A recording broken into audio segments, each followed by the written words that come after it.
Council culture was not created by our culture. We are forgiving people. Right. We never counseled white people, Jewish people, Asian people, Arab people. None of them.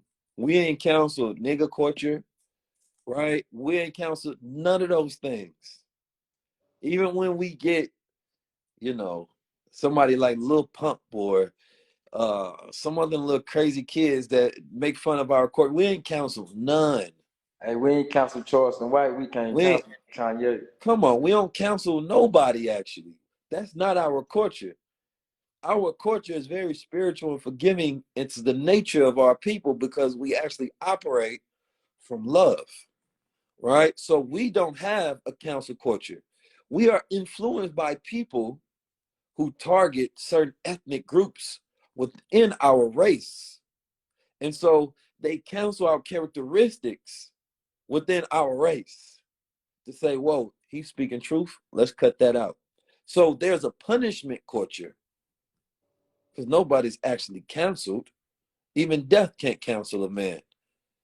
Even death cannot cancel a man because you will be lived and honored and remembered for the rest of your days. Even in death, you cannot cancel a man or a woman. So this is what you have to understand, that council culture was not created by us. Therefore, we should not follow it because we know that we have been robbed of our true nature. So that when we see our people do something that is out of their nature, then we know it is because of what we've been through. So therefore, we have to forgive each other because we know what we've been through. We know the conditions. We know the statistics. We know the challenges. We know the traumas. We know the problems so well. We forgive each other subconsciously because we know you are a victim of being born in Satan's world. We know that. Come on now. We ain't 7 generations removed from slavery yet. Until we are 7 generations removed from slavery, we have to forgive each other because it's an epigenetic code that is embedded within us, right? This is science. This is not my theory. This is scientific. People can't move on until it's out their DNA. So we have to forgive each other because we love each other. We know each other. And we have to understand each other. I forgive my brother and sister. People who've done me wrong personally, where I've lost a lot of money, I forgive them. Why? Because I know you know not. Because if you knew yourself, then you would treat your brother and sister as you treat yourself. Better, good, the golden rule. So the Martin Luther King said, turn the other cheek. Martin Luther King said, love thy neighbor. The problem was is that he wasn't talking about black people, he was talking about white people. See, if he would have created the movement and it was about when a black person does something to you, find it within your heart to forgive them. Find it within your heart to love them.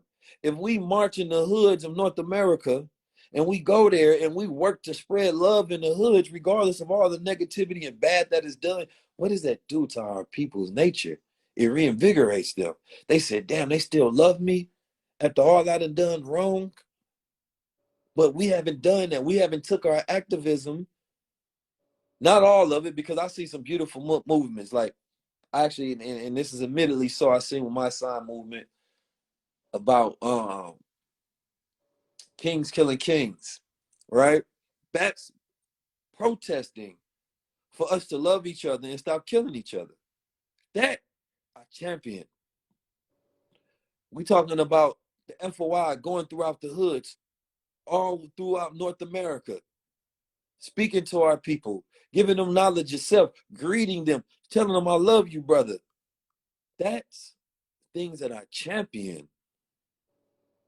So, Life Camp with my sister Queen Najda, I champion certain movements because they go and let black people know I love you. That is the movement right there. Black person do something to me, man, I'm gonna go Christian on you. I'll turn the other cheek and I'm gonna forgive you. Black person do something to me. When I say forgive, that don't mean that I don't respond. You understand me? I'm gonna turn the other cheek, then I might turn around and still hit you with one though. But I'm just letting you know, don't be doing stuff to see if I'm Christian like. You know what I'm saying? Don't do that, because then I might have to show you I'm really not, right? But I'm saying ideologically in the perfect world, that's what we want to get to. That my brother can do nothing for me to ever make me hate him. Never. That's why, I have my critiques on people and movements and things that I love. I don't you would never see me critiquing a white man, say this white man can say this. Why? Because I have no expectations of him, because I have no place in my heart for him. If somebody is saying something negative, a racist, a hatred, a bigot, I'm not gonna be like, yo, they should have said it like this. No, because that's not my people. But when it's my people, I have the highest level of critique, because I want to see us know better and do better. So when people critique me, I know they're doing it out of a place of love. They actually love me. They love me so much that they want me to be utilized for their purpose and their betterment. Now, you can't always have your way, but you can critique and you can throw something in my mind that challenges me. And it actually may make me change if it's truth. If it's true, I might resist it in my rebelliousness, but then I might think and be like, but are they right? And in my wisdom, my God wisdom, I have to be honest with myself. And in that moment, I had to make adjustments. Make adjustments. Because there's intention, and then there's the results of that intention. So good intentions, as they say, can pave the pathway to hell, but it also can pave the pathway to heaven when you have good actions. So good actions are better than good intentions, because you can have good intentions, but it might not create a good action. So we have to think about that, because you could have a bad intention and create a good action. Think about how deep that is. You can want something for a person and your intention can be good, but the action and the result can end up bad. So good actions are very important and more important than good intentions. So when your intentions and your actions line up, it's when your heart and your mind are together. So judge my heart, judge my mind. I can't tell you. Sometimes it's my heart, sometimes it's my mind, sometimes it's what I think, and sometimes it's my passion talking. But I'm a thinking man, so most of the time it's my thoughts. This is what I see. And I get to a point in society where I feel like the world doesn't want me to exist. And that's when we got to make noise, because I'm not against protest culture, because that's what I do. I'm protesting. I'm protesting. We talk about Black Lives Matter. Well, prove it. I'm protesting. I'm letting you know I'm alive, and y'all need y'all to act like it. We're doing amazing things over here. I need y'all to act like it. I don't need you to just send me good energy. I want to see good actions, because most people have good intention towards us, but no good action towards us. And that's the dangerous thing. There has to be good actions for people who educating, who leading, who moving. I said this the other day, and shout out to Revolt, because they wanted me to come on their show. And they've hired me before. BT hired me before, right? Black Enterprise was gonna hire me. So those are the three black media sites that I can say. And Black Entertainment Television is not owned by black people, but it was black people within that organization that reached out to me. Those are the three organizations that I can say have reached out and that wanted to give me a platform and actually want to pay me, right? For being myself. But I've been doing this for about 10 years now, actively, right? In the streets, in the world. And there's never been a black publication or media publication that has done an article or lended their platform to shine light and magnify something that we've done over here once. So now we learn the game about PR, right? We learn the game about branding and management and all of those different things. And even some of the people that's why, I got to give credit where credit is due. right? I remember Sean King did share one of my posts when I was outside with the brothers training them. And it was a revolutionary day because Snoop shared that post, LeBron James shared that post, right? And that's powerful. But you see how powerful that was, that we need more of that. See, when you feel like you in war, you're gonna always feel that those people who are not on your side fighting with you in that war are against you. Same the way Ukraine feel. They feel like, well, if the US is not helping us, then they're against us. If they're not providing the help. So they reaching out to all the different countries saying that y'all see what we going through. Once y'all provide the help, how about y'all bring some attention to what's happening? So the wars on the home front, nobody's bringing the attention to what's happening. Y'all don't see them intentionally trying to make us disappear and act like this is not happening, like the solutions are not being created and produced. So I always hold the people accountable that I know that are closer to me the most. My own family. I'll be at odds with them. Because it's like, bro, you see what the hell we doing? Find a place in the movement and let's build. And can you explain to the people that accountability don't always mean conflict? Because I think a lot of people get it misconstrued that when two men have a disagreement with something, because one try to hold the other one accountable for something, they think that it's a conflict thing. So can you break that down? Yeah, there's not it's a critical assessment. There's the proper handling of people, and it's not always conflict because especially if things are clearly understood. See, conflict comes from misunderstandings a lot of time. It comes from places of ignorance or arrogance, right? But you can't be in a conflict when you understand the person, Right. right? If a person say, Keys, well, I want to see you push out more of the young gods out there as well.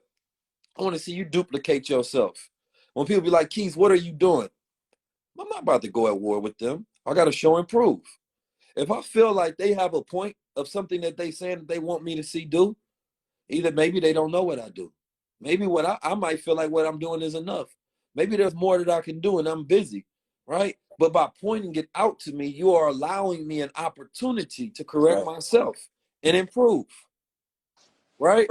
Because I'm always trying to check myself. I don't think there's nobody harder on me than I am on myself. So you most of the time a person may bring up something I already thought about myself 1,000 times. So it's like I can't get mad at you for bringing up something that I brought up to myself. So no, I don't think that it has to be conflict. I think that conflict resolution is one of the lowest skills that we have within our community. And I think that we are very emotional people, and I think that we can learn to communicate with each other and we can resolve issues and problems, right, by addressing them head on. And sometimes it's beautiful to where when we bring something publicly, let's have a public conversation and let's town square. You understand me? Because I stand on my logic so firmly. And if I'm wrong, I want to know. If you have a higher level of superior knowledge, I want to be checked, right? Because it's correction. That means that every time I say something and I'm corrected, now I have new wisdom. Now I can move better. So I think that we look at correction wrong way because we act like, well, this brother corrected you. Now you're on a better path. You acting like the person then been weakened by correction. You are only strengthened by correction. If a person is doing business the wrong way and the person say, bro, if you start, uh, uh, um, checking your margins and your profits like this, switching up your shifting and doing your marketing, your branding like this, you go increase in profits. The person like, damn, he didn't check me, man. I feel like a Yeah. sucker. No, the brother didn't give me game so I can improve myself. See, sometimes we don't know the difference between an enemy and a friend. That's what's wrong with society. See, the people who give you the greatest advice and the critical of you are often your greatest friends. They're challenging you to grow. But when we don't want it for ourselves, then we feel like the outside is an enemy because you have not even learned to befriend that inner voice that is giving you the same advice. Listen, man, it's deep. Yeah, You it's feel like very the deep. outside is an enemy. When you hear an outside voice tell you something that your inner voice have told you, but you have not even befriended your inner voice, then anybody that speaks that same truth becomes your enemy. Because you haven't even listened to yourself in a favorable manner. See, this is what we hate so much is when somebody calls us out, knowing that we haven't even called ourselves out and heeded to our own call. So that's what we hate the most. I've been guilty of it. You have, the people have, the world has. We know this, but it's like, if people that we respect don't call us out, then we can easily ignore it. And it stunts your evolution. You can't evolve without correction, without correcting yourself. Even when you feel like you know yourself, study yourself some more. That's right. See, that's why it's so important that people that we respect and love call us out. It hurts us the most. It hurts us the most that people think anything of us than perfection. It hurts us the most that people have an adverse take on our actions, our lives, our principles, our style. It hurts us the most. But our goal is never to hurt people, because I'm not a hurt person. So my goal is not to hurt people. I'm a loving person. I love myself. So the way I love on myself, right, is the way I love other people. Tough.